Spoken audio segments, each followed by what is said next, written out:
Il est 13h, bonjour à tous, merci de votre attention. Tout de suite, les titres à la une de l'actualité. Grande et forte mobilisation du peuple hatchan pour célébrer le chef de l'État Alassane Ouattara. Le peuple hatchan et ses alliés remercient le président Ouattara pour la nomination de leur fils Robert Begré-Mambé en tant que Premier ministre et chef du gouvernement. Remerciements également pour le développement amorcé et visible dans tous les villages hatchans. On en parle dans cette édition. La cérémonie des Ebony à Yamoussoukro, le Super Ebony 2023 a été décerné à Ligo Aimé du groupe RTI, précisément de Radio Côte d'Ivoire. Ligo Aimé qui a également raflé 4 autres prix spéciaux. Plusieurs autres prix sectoriels ont été décernés au cours de cette cérémonie. On en parle également dans cette édition. La Côte d'Ivoire se qualifie pour la deuxième fois au championnat mondial de robotique qui se tient au Texas aux États-Unis. L'objectif de cette compétition est d'encourager la créativité, l'innovation et les compétences techniques chez les participants. Voilà pour l'essentiel. Madame, monsieur, bonjour. Merci de nous suivre. Fièvre, diarrhée, maux de tête, sueur au frisson, nausées et vomissements, douleurs musculaires et maux d'estomac. Si vous présentez tous ces signes, les ingrédients sont assurément réunis pour vous indiquer que vous êtes bien engagé et bien sur la voie d'un paludisme en cours d'accomplissement. Si c'est le cas, sortez de l'automédication, prenez votre carnet de santé et rendez-vous à l'hôpital. Faites-vous traiter car le paludisme, on peut en mourir. Au travers de cette interpellation qui sonne comme une sensibilisation, vous l'avez certainement compris, nous parlerons de paludisme ce 13h, mieux de l'introduction en Côte d'Ivoire d'un vaccin contre le paludisme chez les nourrissons. Mais avant d'aboutir à cette question capitale, nous essaierons avec notre invité du jour d'en savoir davantage sur l'évolution que connaît la lutte contre le paludisme en Côte d'Ivoire. Et notre invité ce 13h dans le cadre du Dimanche Magazine, c'est le docteur Tano Mea Antoine, directeur coordonnateur du programme national de lutte contre le paludisme en Côte d'Ivoire. Bonjour docteur et bienvenue sur notre plateau. Merci, M. Guivet. Alors, docteur, notre entretien se fera et ce sera dans une demi-heure. Mais avant, apprécions ensemble les échos de cette grande et forte mobilisation du peuple hatchan autour du chef de l'État, Alassane Ouattara. Nous en parlions à l'instant dans les titres. Le peuple hatchan et ses alliés disent Nancy en langue locale au président de la République, Alassane Ouattara. La traduction, merci au chef de l'État pour la nomination de leur fils Robert Begré-Mambé en tant que Premier ministre et chef du gouvernement. Merci également pour le développement amorcé et visible dans tous les villages hatchans dû aux travaux d'Hercule abattus par le président Alassane Ouattara. C'était hier dans la commune de Songon en présence de plusieurs cadres hatchans, membres du gouvernement, cadres du RHDP et du haut représentant du président de la République, Gilbert Kafana Kodé. Abdoulaye Kodé. Mobilisation exceptionnelle à Songon-Dagbé. Près de 30 000 personnes étaient présentes ce samedi sur la place publique du village.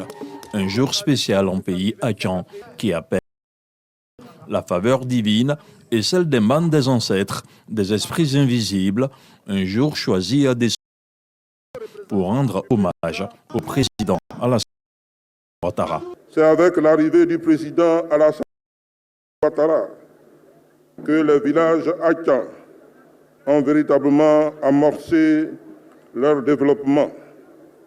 Il a fait du district autonome d'Abidjan l'instrument de développement des villages brillés pour permettre au peuple hatchan de sortir de la précarité. La cerise sur le gâteau, c'est la nomination de notre frère, M. Robert Begré-Mambé, au poste de Premier ministre. Cette nomination est un grand honneur pour tout le peuple hatchan. C'est ce moment qu'il nous fallait choisi pour dire merci, merci et merci. Nancio, Excellence, Monsieur le Président de la République. Prenant témoin ses alliés, Akie et Goua, sans oublier les 3 A, le Premier ministre Robert Begré-Mambé n'a pas manqué d'égrener le chapelet de réalisation du président Alassane Ouattara.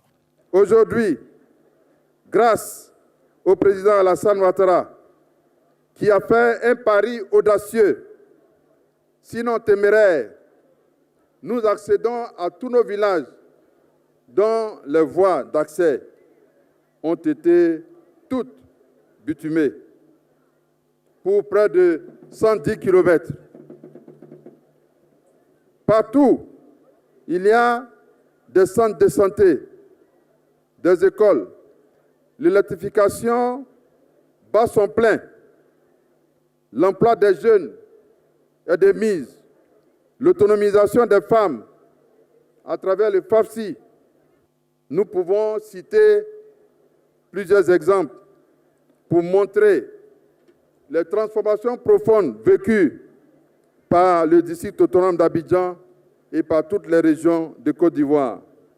Alassane Ouattara fait du bien aux Tchaman et aux Akié. Cela est la vérité. Nous sommes un peuple qui a horreur de l'ingratitude et qui ne demande qu'à vivre en paix et en harmonie avec tous ceux qui leur font l'amitié de leur voisinage.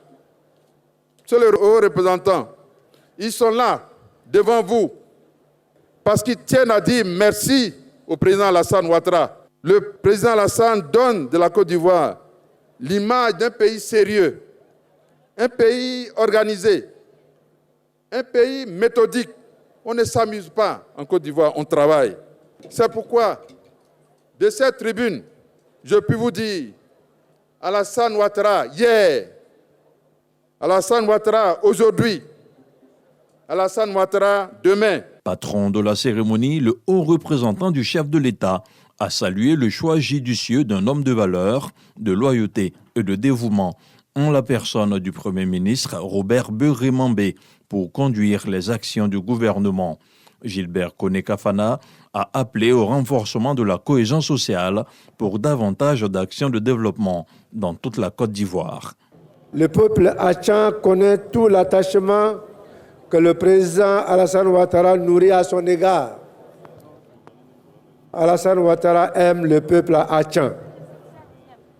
Alassane Ouattara œuvre au bien-être du peuple Achan. Les infrastructures routières ont intégré nos villages dans le train du développement du Grand Abidjan. Un Grand Abidjan auquel les peuples Achan ont tant apporté. Le président Ouattara est un visionnaire. Il sait qu'il n'y a pas de développement sans paix, qu'après les heures difficiles, son pays a besoin de paix et de cohésion pour se construire. Le président est un homme d'État qui aime profondément son pays. Le président Ouattara parle peu et il agit beaucoup. Le président de la République sait que la paix et la réconciliation ne sont pas des incantations. Pour réaliser la cohésion nationale, il faut faire monter tous nos concitoyens sans exclusive dans le train du développement. Il faut travailler à produire de la richesse et à la partager. Il faut bâtir un pays qui rende fiers tous nos concitoyens. Il faut raffermir nos liens, notre engagement au service de la nation. Voici son projet. Le projet est simple et clair. Il est visible depuis 13 ans. Chers chefs coutumiers, peuple Achan, peuple de Songhon, nous nous tenons devant vous pour que nous prenions l'engagement de consolider, aux côtés du président de la République, le chemin de la paix et de la stabilité pour notre pays. La réussite de cette cérémonie d'hommage au chef de l'État se veut le témoignage de la solidarité et de l'engagement des peuples Achan, Akié et leurs alliés en faveur des actions du président de la République. Rendez-vous a été pris pour le 11 mai à Dabou pour une célébration similaire de la région des Grands Ponts au président de la République. Et nous disons aussi à tous les téléspectateurs qui nous suivent en ce moment. Autre titre de ce journal, la Côte d'Ivoire se qualifie pour la 2e fois au championnat mondial de robotique qui se tient au Texas, aux États-Unis d'Amérique. L'objectif de cette compétition est d'encourager la créativité, l'innovation et les compétences techniques chez les participants. Christ Ephraim Diomandé, Jean-Marc Tchachi. Ils sont 11 élèves dont l'âge varie entre 11 et 16 ans. Issus d'un même établissement privé d'Abidjan, ces élèves sont qualifiés pour le championnat du monde de robotique dénommé VSI Robotique. Un tournoi qui a lieu chaque année aux États-Unis d'Amérique et qui met en lumière les génies du monde de la technologie. Parmi les qualifiés ivoiriens, Temima et Kimsley, respectivement classe de première et de terminale, ils ont fait montre de leur talent afin d'offrir à la Côte d'Ivoire sa deuxième participation. Les aptitudes, on a beaucoup travaillé là-dessus. On va dire qu'aujourd'hui, ce qui nous caractérise le mieux, c'est notre esprit d'équipe, notre polyvalence et on va dire le petit avantage qu'on a, c'est qu'on ait participé l'an passé.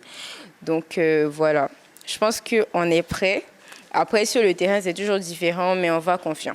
Pour les responsables de cet établissement, la participation à cette compétition internationale reste une fierté. Les enfants qui viennent d'Afrique et spécialement de notre sous-région ouest africaine ont besoin d'être exposés aux grands de la technologie. Donc ils vont se retrouver avec des élèves qui viennent de Chine, d'Inde, des États-Unis, d'Australie, etc.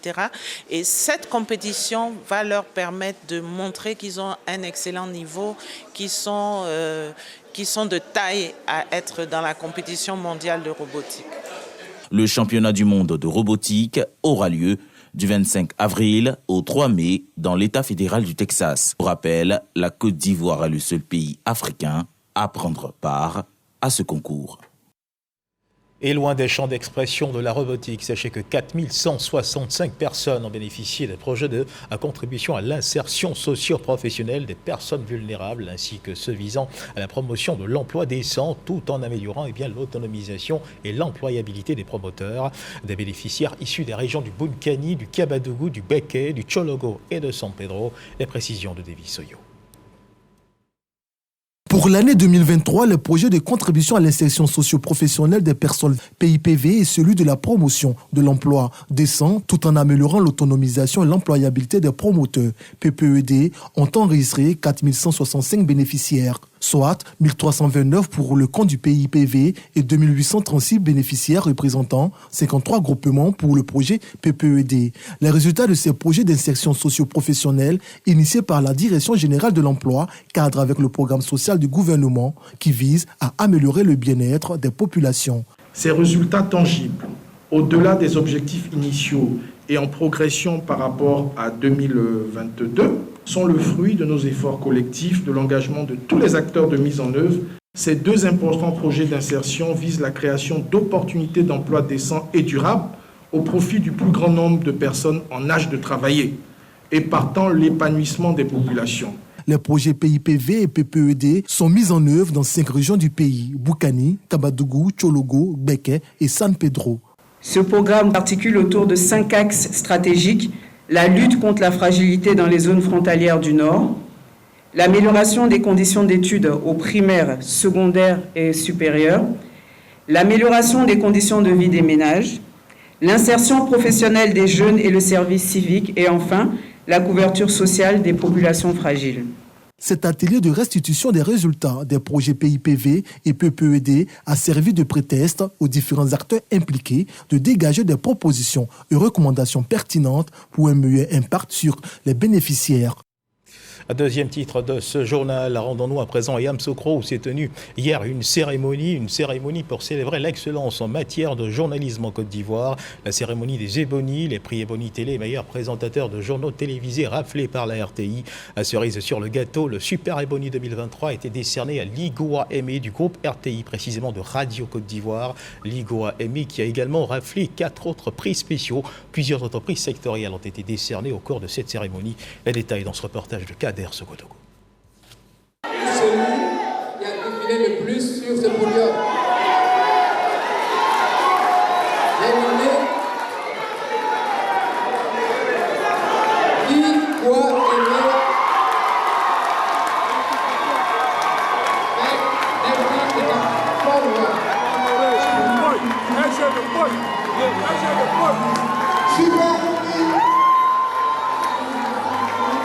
Journaliste à Radio Côte d'Ivoire, Ligoa Aimé Ludovic remporte le Super Prix Éboni, édition 2023. En plus du Super Prix, le lauréat a reçu 4 autres distinctions, dont celui du meilleur journaliste radio. C'est un sentiment de fierté une immense joie qui m'anime et cette fierté-là, je la partage avec toute la rédaction de Radio Côte d'Ivoire et l'ensemble du groupe RTI. Je voudrais dire particulièrement merci à tous ces collègues pour cette famille que nous constituons au niveau de Radio Côte d'Ivoire. Quant à Bintou Pekele Kone de RTI 2, elle glane 3 trophées, dont le prix Ebony Télé. On voulait le super prix, mais ce qu'on a eu ce soir, c'est vraiment impressionnant. On rend gloire à Dieu qui a permis cela. Je voudrais dire merci au directeur général de la RTI. Et ça rassure qu'il faut travailler, il faut aller de l'avant. L'UNJCI, l'Union nationale des journalistes de Côte d'Ivoire, à l'ère de l'intelligence artificielle. C'est autour de ces thèmes que les festivités de l'édition 2023 du Week-end des Oboni ont eu lieu à Yamoussoukro. Occasion pour le président de l'UNJCI de souligner les conditions de travail des journalistes. Ce plaidoyer ne signifie nullement pas que le journaliste, par notre voix, passerait sous silence ou par ingratitude l'effort soutenu que le gouvernement, sous le magistère éclairé de son Excellence Alassane Ouattara, pour venir en aide aux médias. À travers l'ASDM, des concours importants sont accordés aux médias dans leur ensemble. Monsieur le représentant du Premier ministre, les journalistes entendent un peu plus du gouvernement afin qu'ils puissent remplir convenablement leurs fonctions sociétales. Parrain de la cérémonie, le Premier ministre, ministre des Sports et du Cadre de vie, Robert Begré-Mambé. Il était représenté pour la circonstance par le ministre de la Communication et de l'Économie numérique. Amadou Koulibaly était entouré de plusieurs personnalités venues soutenir les hommes de presse. Le porte-parole du gouvernement invite les journalistes à plus de professionnalisme. À quelques mois de la prochaine présidentielle dans notre pays, diffuser la vraie information, la bonne information, sur toutes les plateformes et peu importe les outils, doit être votre préoccupation. C'est donc le lieu d'en appeler une fois de plus à votre sens du professionnalisme, votre capacité d'adaptation afin que le politique ne prenne pas le pas sur l'éthique. Pour sa part, le gouvernement, sous le leadership éclairé du président Alassane Ouattara, reste disposé à accompagner l'approche prospective afin qu'ensemble, nous continuions de bâtir une Côte d'Ivoire moderne.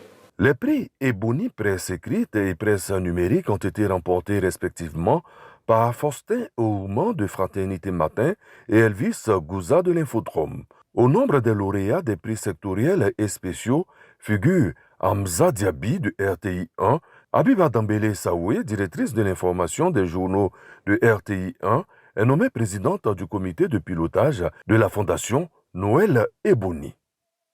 Et toute autre chose à présent, on parle de religion. Le pèlerinage à la Mecque aura lieu cette année du 27 mai au 5 juin prochain en Terre Sainte d'Arabie Saoudite. Le directeur général des cultes, par ailleurs président du comité de surveillance du Hajj, Meissamba Bamba, a animé une conférence de presse hier samedi à la direction générale des cultes de plateau en vue de rassurer les candidats au Hajj, mais aussi les autorités saoudiennes quant à une organisation parfaite et réussite du Hajj 2024. Maïssa Kogay et Chantal Akandan. Le coût du Hajj cette année est fixé à 3 250 000 francs CFA. Cette information, donnée par le ministre de l'Intérieur et de la Sécurité au cours du lancement du Hajj en novembre 2023, a été rappelée par le directeur général des cultes, par ailleurs président du comité de surveillance du Hajj. C'était à l'occasion d'une conférence de presse qu'il a animée au siège de la Direction générale des cultes. Meissamba Bamba assure que la mission Hajj de Côte d'Ivoire est à la tâche en vue d'offrir une édition 2024 réussie pour la satisfaction des concitoyens admis à ce pèlerinage. Je voudrais, au nom de la mission Hajj de Côte d'Ivoire, rassurer l'opinion nationale et internationale que les préparatifs vont bon train tant en Côte d'Ivoire qu'en Arabie Saoudite. Cette année, nous aurons 15 vols charters composés de 430 pèlerins par vol. Et nous aurons sur les 7550 pèlerins qui iront par vol régulier.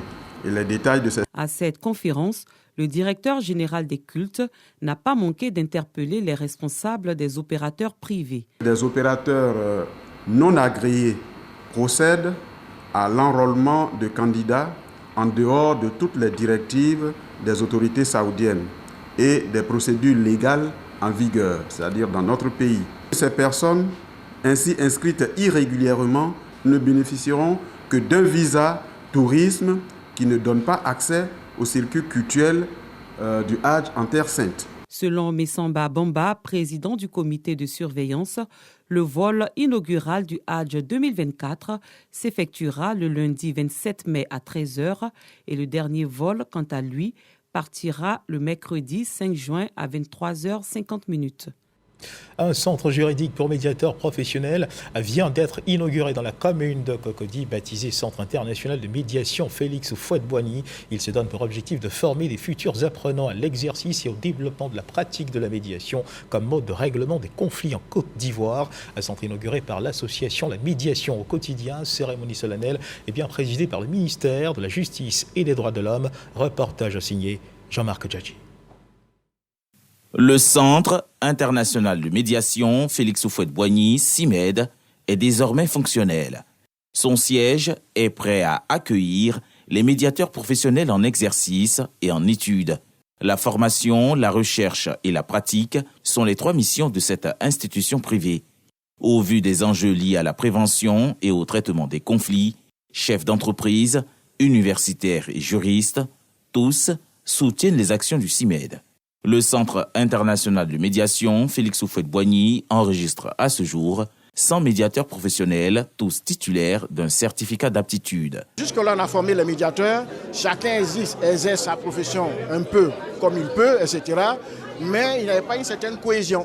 Un endroit où ils se retrouvent pour pouvoir travailler comme il se doit. Et on a réfléchi. Et nous sommes dotés les moyens pour pouvoir ériger ce centre qui existe aujourd'hui. Notre objectif aujourd'hui, justement, c'est de faire justement de ce centre-là un endroit privilégié du règlement apaisé des conflits. Parce que notre ambition, c'est de faire de notre pays, la Côte d'Ivoire, la plaque tournante de la médiation en Afrique. Les actions du CIMED en faveur de la paix et du dialogue en Côte d'Ivoire sont approuvées par le ministère de la Justice et des Droits de l'Homme. Le garde des Sceaux me charge de vous assurer de son entière disponibilité à œuvrer avec vous et avec l'ensemble des médiateurs pour le développement de cette discipline dans notre pays. Un symposium international sur la médiation professionnelle est prévu en juin à Abidjan pour la valorisation du métier. Et dans le fil de l'actualité nationale, sachez que la LONASI octroie une subvention de 21 millions de francs CFA à 6 clubs de football et un club de handball. Une main tendue de la LONASI à des clubs sportifs qui ne bénéficient pas de la subvention de la Fédération ivoirienne de football afin de les encourager à persévérer dans le sport et surtout leur donner quelques capacités financières afin de bien encadrer leurs athlètes. La précision de Jean-Marc Djadji. Et la direction générale de la LONASI remet des chèques à 7 clubs sportifs de Côte d'Ivoire. Ce don intervient dans le cadre de la subvention annuelle de l'entreprise au bon rayonnement du sport en Côte d'Ivoire. Cette subvention d'une valeur totale de 21 millions, soit 3 millions pour chaque club, est remise en présence des responsables de la Fédération ivoirienne de football. Je voudrais au nom du président de la FIFA, Idriss Diallo, remercier la LONASI qui apporte tout son soutien pour le développement du football ivoirien depuis quelques années. LONASI est notre premier soutien au niveau de la Ligue professionnelle pour le championnat des Ligue 1. La particularité de la subvention de cette saison 2023-2024 est la prise en compte du football féminin et du handball par les instances de la LONASI. Pour les clubs bénéficiaires, ce don est une bouffée d'oxygène qui leur permettra de faire face à certaines des conditions d'encadrement des athlètes. C'est un sentiment de joie et de gratitude vis-à-vis de la Loterie nationale de Côte d'Ivoire. Comme vous le savez, nous sommes en majorité des clubs qui évoluent dans la division amateur. Donc, ne bénéficiant pas pour l'instant de la subvention FIF. Pour nous, c'est comme une grande bouffée d'oxygène. Pour le directeur général de la LONASI, cette subvention est un catalyseur de performance des différents clubs. Cela pour une bonne organisation à tous les niveaux. Un avenir radieux pour les joueurs et par ricochet pour les clubs eux-mêmes. C'est une façon pour nous de contribuer au développement du sport en général. Je voudrais profiter du micro aussi pour remercier la Fédération ivoirienne de football, remercier aussi nos invités spéciaux, les anciennes gloires de football ivoirien qui étaient aussi à nos côtés. Pour la saison précédente, ce sont 6 clubs qui ont bénéficié de cette subvention. AS Cocody, Sikensi FC, Académie Football de Cocody, Nour FC, Glory FC et Agir de Guibérois sont les 7 clubs bénéficiaires de cette nouvelle saison. Direction Marandala, où il n'est pas question de sport, mais plutôt d'investiture. Les populations de cette localité ont investi récemment le président de leur mutuelle. Cet outil de développement vise à rassembler les filles et les fils de cette localité pour le développement de leur localité. Le reportage de Jean-Yves Zadi, commenté par Soro Corona. Bakayoko Zoumana est installé à la tête de la mutuelle pour l'émergence économique et sociale du Marandala, MUESMA. Cet outil de développement vise à contribuer à réunir les filles et fils de la localité autour d'un idéal commun, celui du développement. À peine investi, le tout premier président de la MUESMA dit s'attaquer à l'autonomisation des femmes et des jeunes avant de lancer un appel à tous les ressortissants du Marandala à rejoindre la mutuelle de développement pour le bonheur des populations. La MUESMA est la mutuelle de tous les enfants de Marandala. Quand il s'agit de développement, on se met ensemble. Tant qu'on n'est pas ensemble, ceux qui nous aident là ne vont pas nous aider en fait. Cette rencontre donne l'occasion au sous-préfet de Marandala de prodiguer des conseils au président et à son équipe afin de mener à bien leur mission. Il s'agira plutôt d'être attentif aux préoccupations locales, de bien les comprendre et d'y apporter des solutions novatrices en se basant sur une approche participative. Votre action ne peut être efficace sans une parfaite connaissance des réalités économiques et sociales auxquelles vous devrez faire face. Cette cérémonie d'investiture a connu la participation des chefs traditionnels, guides religieux ainsi que la population du Marandala. Plusieurs prestations artistiques ont meublé cette activité. Et dans l'actualité internationale, sachez que depuis le 17 avril, les universités américaines font face à un mouvement de protestation contre la guerre à Gaza. Mouvement de protestation qui se généralise à travers le pays dans les universités les plus prestigieuses comme Harvard ou Yale. On assiste à des évacuations musclées et à des arrestations. Des étudiants qui installent des tentes sur leur campus pour dénoncer le soutien militaire des États-Unis à Israël et la catastrophe humanitaire dans la bande de Gaza. Un mot de santé à présent dans cette édition. Sachez que la Jeune Chambre internationale de Bouaflé a initié une action de dépistage gratuit du cancer du sein et du col de l'utérus dans le département de Bono, région de la Maraoué. Les femmes et les jeunes filles du village de Goubazra ont pris part à cette séance de dépistage gratuit. Les femmes de ces villages et celles des localités environnantes ont été invitées à se faire dépister le plus tôt possible afin d'éviter les complications dues au cancer. Le reportage est de Jean-Marc Djadji. Une campagne de sensibilisation et de dépistage gratuit du cancer du col de l'utérus et du sein, couplé du contrôle de la glycémie et de la tension artérielle dans le département de Bono. L'activité de sensibilisation de cancer du col de l'utérus et du sein fait partie de l'une de nos activités phares du mandat. Nous sommes à la 9e édition. Pour la mandature 2024, nous avons décidé de venir au niveau de Goubazra. L'opération a permis de détecter 2 cas suspects du cancer du sein à Goubazra. Ces femmes ont été référées au centre hospitalier régional de Bouaflé pour une prise en charge. Cette initiative, qui a sa 9e édition, s'inscrit dans le cadre des actions communautaires de la JCI de Bouaflé. Elle vise à réduire le taux d'incidence du cancer du col de l'utérus et du sein dans la localité. Nous avons expliqué en long et en large aux dames ce qu'elles devaient savoir. Le cancer est une maladie grave qui, lorsqu'elle n'est pas détectée à temps, tue. Or, c'est une maladie qu'on peut prévenir. Il s'agit simplement de se faire dépister. Le dépistage est disponible dans tous les centres de santé. Il y a aussi une prévention primaire, ça concerne les jeunes filles. Le vaccin est disponible également dans tous les centres de santé. La JCI de Bouaflé a déjà mené plusieurs actions en faveur des communautés locales dans cette région de la Maraoué. La santé, la plus belle de toutes les richesses, et la transition est toute trouvée pour parler cette fois de lutte contre le paludisme. À place donc à présent à l'entretien de ce Dimanche Magazine, et nous recevons dans ce cadre le docteur Tanomea Antoine. Docteur, bonjour. Merci d'être avec nous dans le cadre justement de ce magazine du dimanche. Avec vous, nous allons parler de l'introduction de vaccins contre le paludisme en Côte d'Ivoire. Mais avant, une question préalable. Comment évolue la lutte contre le paludisme en Côte d'Ivoire ? Merci M. Guivet de nous donner l'occasion de parler du paludisme, surtout de l'introduction du vaccin, comme nous allons annoncer tout à l'heure. Je voulais d'abord dire merci à M. le ministre de la Santé qui nous donne l'occasion de parler du paludisme. Ce monsieur qui ne cesse de se battre pour que le programme national de lutte contre le paludisme ait les ressources pour lutter contre cette pandémie. La lutte contre le paludisme en Côte d'Ivoire, de façon générale, je peux dire, cette lutte se comporte très bien. Parce qu'en matière de disponibilité, surtout des médicaments, dans tous les villages où se trouve un centre de santé, nous avons les médicaments. Aujourd'hui, en matière de prise en charge, là où se trouve un Ivoirien qui contracte le paludisme, il peut être traité du paludisme. Parce que partout, on prend en charge les cas de paludisme. Et nous sommes allés plus loin.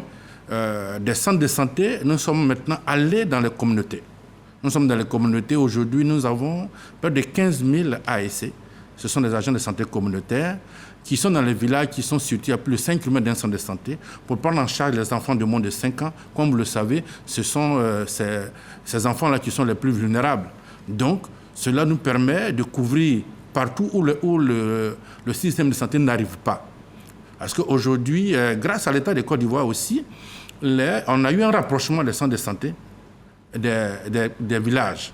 Parce qu'il y a 5 ans, il y avait 36% de la population qui était située à plus de 5 km d'un centre de santé. À ce jour dont je parle, avec la construction des centres de santé par l'État de Côte d'Ivoire, aujourd'hui, la population qui est située à plus de 5 km d'un centre de santé est réduite à 29%. Donc, ce qui fait qu'il y a de nouveaux centres de santé qui nous permettent de prendre en charge ces populations-là. Donc, aujourd'hui, pour nous, la lutte se fait très bien parce que toute personne peut être prise en charge. Il y a les médicaments. Nous avons la disponibilité des médicaments, il y a la disponibilité aussi des moustiquaires, et donc les médecins aussi sont formés à cet effet, et les agents de santé communautaire sont prêts pour les enfants. Alors, docteur Tanomea Antoine, je rappelle que vous êtes directeur, coordonnateur du programme national de lutte contre le paludisme en Côte d'Ivoire. Vous êtes donc la bonne personne pour nous entretenir sur le sujet. Alors, docteur, des analyses révèlent qu'en Côte d'Ivoire, 4 personnes décèdent par jour, dont 3 enfants de moins de 5 ans, des suites d'un paludisme maltraité. Ces chiffres sont-ils en adéquation avec la réalité ? Bien, merci beaucoup. C'est vrai, le paludisme demeure toujours une préoccupation pour le gouvernement et donc une préoccupation pour le gestionnaire de programme que je suis.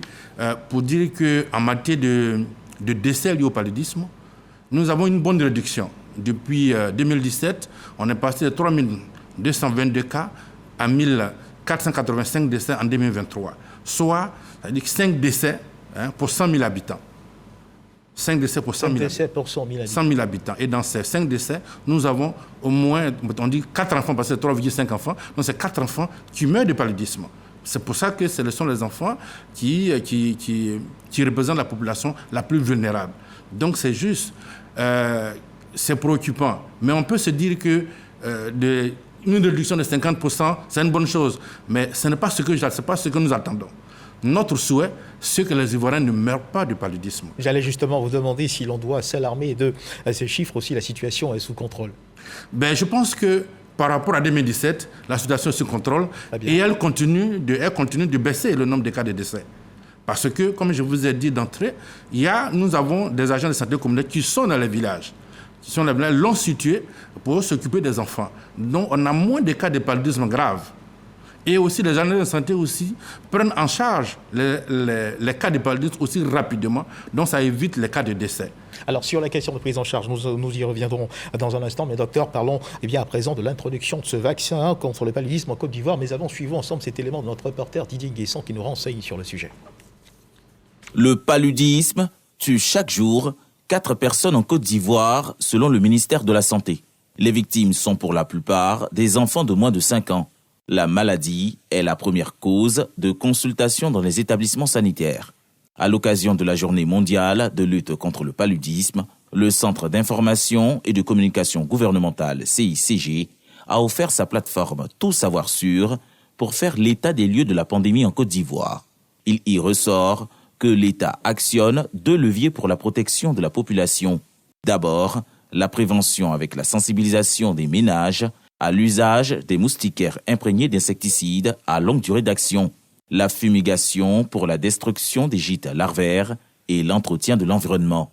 Ensuite, le curatif qui offre gratuitement la prise en charge de l'examen du paludisme et son traitement.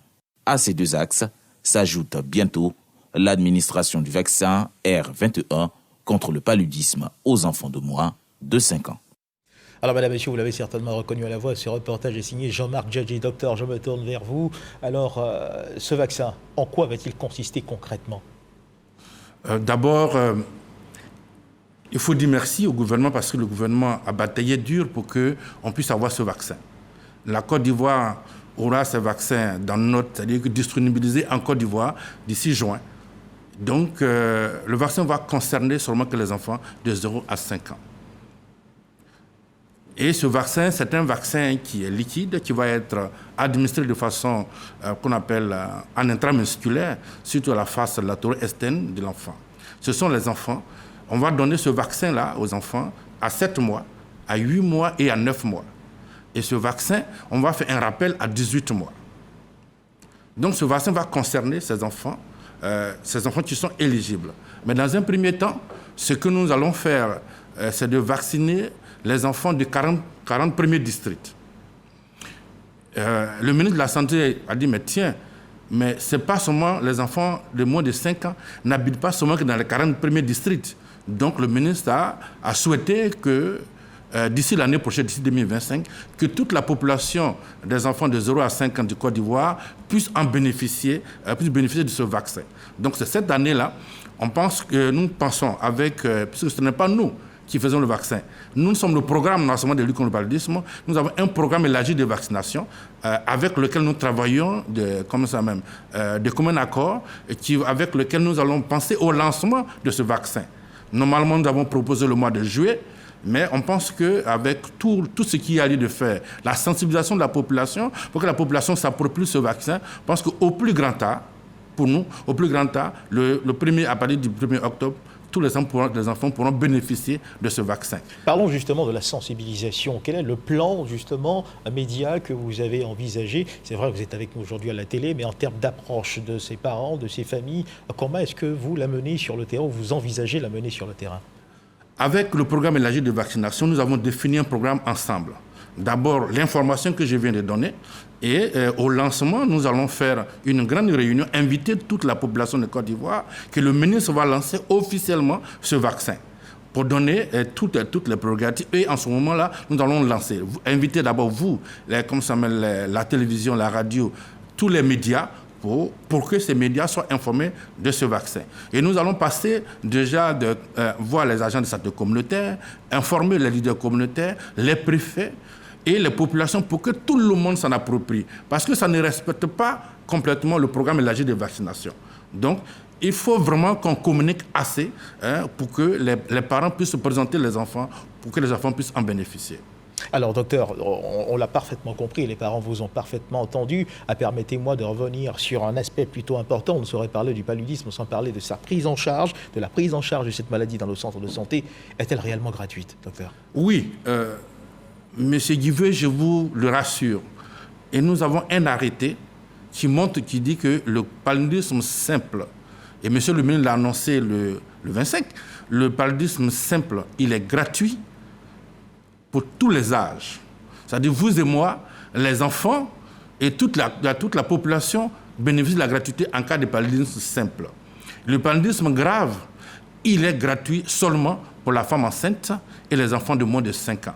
Mais la gratuité consiste à quoi ? Parce que ça, il faut qu'on explique. La gratuité, c'est le diagnostic qui est gratuit. Le diagnostic, c'est-à-dire que le test de diagnostic rapide, il est gratuit. La goutte épaisse, elle est gratuite. Êtes-vous sûr de cette information ? Parce que dans la forme, le test semble gratuit, mais est-ce que dans les faits, il est gratuit ? Oui, dans les faits, il est gratuit. Il peut y avoir des brebis galeuses, mais dans tous les cas, l'État de Côte d'Ivoire a rendu gratuit le diagnostic du paludisme.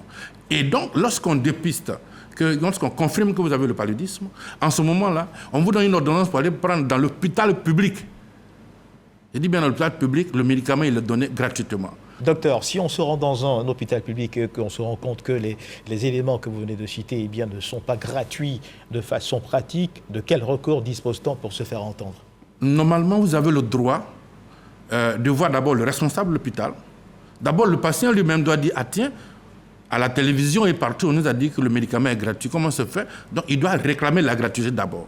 Si lui-même, si le patient réclame la gratuité, que cela n'a pas été fait, il a l'occasion de voir le responsable de l'hôpital.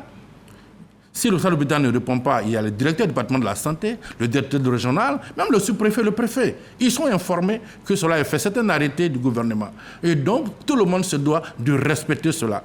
Parce que si l'État rend gratuit, il ne faut pas que nos prestataires, nos agents, nos collègues vendent le médicament. Et si ça se fait, c'est du vol. Alors docteur, une autre question justement pour renseigner notre gouverne. Le test pour dépister le paludisme est-il indispensable? Parce que dans nos villages, on n'a pas toujours recours, malheureusement, à ces tests. Vous avez des spécialistes qui vous regardent, enfin des pseudo-spécialistes, permettez-moi d'utiliser ce terme, qui vous regardent et qui vous diagnostiquent un palud. Ce test est-il indispensable? Oui, le test est indispensable parce que toute fièvre n'est pas égale au paludisme. Parce que le premier signe du paludisme, c'est la fièvre. La fièvre, vous l'avez dit tout à l'heure d'entrée, il y a la fièvre, il y a les maux de tête, il y a le coup battu, il peut y avoir des vomissements. Mais cela ne veut pas dire que vous avez le paludisme. Très bien. D'autres maladies peuvent avoir, imiter à s'y méprendre, ces signes-là. Une fièvre typhoïde, mais vous pouvez avoir mal à la gorge et avoir une fièvre, vous pouvez avoir des maux d'oreille et avoir des choses, avoir la fièvre. Donc, devant une fièvre, il faut confirmer d'abord avant de dire que c'est un paludisme. Et pour confirmer, c'est le test de diagnostic rapide et la goutte épaisse. Ce sont ces deux examens qui nous permettent de confirmer que vous avez le paludisme. Et quand c'est confirmé, en ce moment-là, vous bénéficiez gratuitement de ce traitement. Alors, docteur, mais je voulais dire que la consultation n'est pas gratuite. La consultation n'est pas gratuite? Non. C'est le diagnostic qui est gratuit et le traitement qui est gratuit. Voilà la gratuité liée au paludisme. Très bien. Alors, docteur, nous ne sommes pas scientifiques, mais permettez-nous de vous poser la question qui suit. Ce vaccin a-t-il fait ses preuves? Oui, le vaccin, il a fait ses preuves déjà. Le vaccin, il y a deux types de vaccins. Il y a le vaccin, le RTSS, qui a été validé en 2022, et il y a le R23, qui en décembre 2023, où ça a été homologué aussi par l'OMS. Donc ces deux vaccins sont efficaces. Donc l'efficacité dans les zones où le paludisme est saisonnier à 75% de taux d'efficacité. Et donc, à côté de nous, nous avons le Ghana qui a entamé ce vaccin depuis 2 ans, le Burkina qui a aussi commencé ce vaccin, et nous avons aussi le Cameroun. Donc le vaccin, il est efficace. Ça va nous permettre de réduire le nombre de cas de malades. Merci docteur. En quelques mots, je vous demandais de vous adresser à ces populations qui vous suivent afin de leur demander de se préparer à recevoir vos équipements. Quelques mots, très rapidement. Merci beaucoup. Nous allons, tous les 3 ans, nous faisons la campagne de distribution gratuite de Milda. Donc cette année, cette semaine-là, c'est-à-dire la semaine du 29 au 5, la population va recevoir déjà les agents de santé sur le terrain, et à partir du 7 mai, ils vont recevoir les agents de santé dans leur maison. Je demande aux populations d'ouvrir leurs portes pour recevoir les agents de dénombrement, pour qu'on sache combien nous avons au niveau de la population, combien nous avons au niveau des ménages, pour qu'on puisse harmoniser et puis valider le nombre de Milda, le nombre de moustiquaires imprégnés que nous allons distribuer aux populations. Donc, nous demandons aux populations de recevoir les agents de santé. Et merci également de rassurer les populations sur la non-dangerosité du vaccin. Oui, et donc je voulais aussi rassurer la population que le vaccin que nous allons mener, c'est un vaccin qui est inoffensif pour nous, inoffensif pour les enfants, et donc que ce vaccin, il est bien et que la population puisse adopter ce vaccin-là.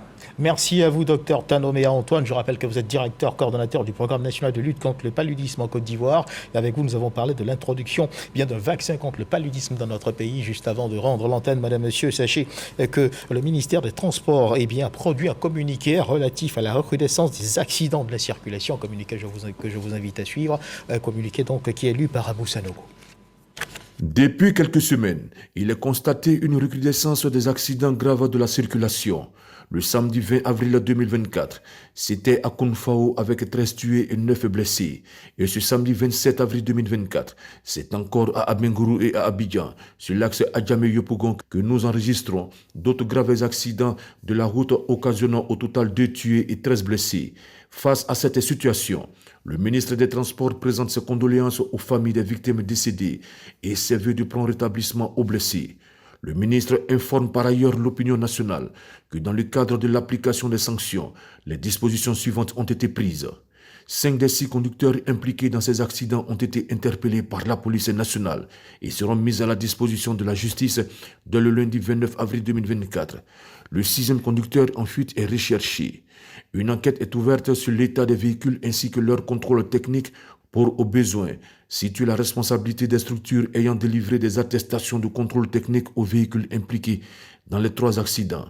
Les responsables de 2 structures de contrôle technique automobile ont été invités à se présenter dès demain à la préfecture de police d'Abidjan, accompagnés des agents commis au contrôle des véhicules impliqués. Par ailleurs, le fonds de garantie automobile a été saisi à l'effet de prendre les dispositions nécessaires pour une meilleure prise en charge des blessés. C'est le lieu d'inviter les populations, les usagers de la route en particulier, à s'abstenir d'emprunter les véhicules vétustes ou en mauvais état. Et voilà qui m'a fait ce journal. Madame, Monsieur, merci de nous avoir suivis. Agréable début d'après-midi. Dieu garde la Côte d'Ivoire.